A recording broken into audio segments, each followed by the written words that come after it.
The real outrage of Italy's mafias is not the countless lives that have been cruelly curtailed, including very frequently the lives of the mafiosi themselves. Nor is it the livelihoods stunted, the resources wasted, the priceless landscapes defiled. The real outrage is that these murderers constitute a parallel ruling class in southern Italy. They infiltrate the police, the judiciary, local councils, national ministries, and the economy. They also have a measure of public support. Since Italy was first created in the middle of the 1800s, organized crime has occupied ever more of the territory that the Italian state, in theory, claims as its own. Such outrages demand a historical explanation rooted squarely in the facts. Writing mafia history is a young field of scholarship. It is a child of the unprecedented mafia savagery of the 1980s and early 1990s, when Italian researchers began to channel their own sense of outrage into patient and rigorous study. Overwhelmingly, those historians, whose numbers have grown steadily, hail from the same regions of southern Italy that are worst afflicted by Italy's permanent crime emergency. Regions where mafia history is still being made. Some researchers are lucky enough to hold university positions. Others are magistrates and officers of the law. Some are just ordinary citizens.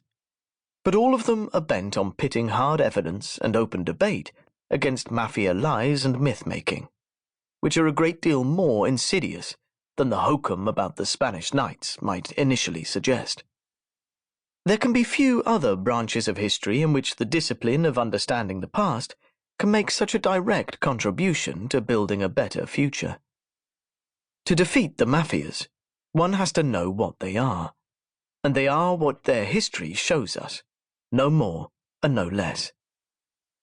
Thanks to the labours of a number of historians, we can now shine lights into the obscurity of Italian organised crime's early years, revealing a narrative that is both disturbing and disturbingly relevant to the present. Mafia Brotherhoods springs from my belief that the findings of this growing body of research are too important to be kept among specialists. It draws together the known documentation and the best research to create a choral work, as the Italians might say, a book in which many voices tell a single tale. My own voice is one of those in the chorus, in that Mafia Brotherhoods also incorporates substantial new findings that complement and correct the story that has emerged from the exciting work being done in Italy. In 2004, I published Cosa Nostra, a history of the Sicilian Mafia, in which I brought together the best Italian research on the most notorious of Italy's criminal fraternities. Mafia Brotherhoods is not a sequel to Cosa Nostra.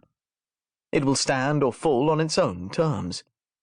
But readers of Cosa Nostra may recognize my retelling of one or two episodes from that earlier book, so they deserve to know before starting why the Sicilian Mafia is integral to my concerns here. There are two reasons. First, because even in the last 3 or 4 years, new discoveries have radically changed our view of key moments in the history of organized crime in Sicily. Second, because there is also much to learn about the Sicilian Mafia by comparing it with the CAMORRA and the NDRANGHETA. One thing that the comparison teaches us is that the sinister fame enjoyed by Sicilian mafiosi is amply deserved. Sicily gave the world the term mafia, and the fact that that term has entered daily use not just in Italy but across the world is itself a symptom of Sicilian organized crime's pervasive influence. In the dialect of Palermo, the island's capital, mafia denoted beauty and self-confidence. Cool comes about as close as English can to its original meaning. In the 1860s, just after the troubled island of Sicily became part of the newly united state of Italy, mafia began to serve as a label for an organization whose shape briefly became visible through a fog of violence and corruption. The mafia, which would soon disappear into the fog once more, had existed for some time by then.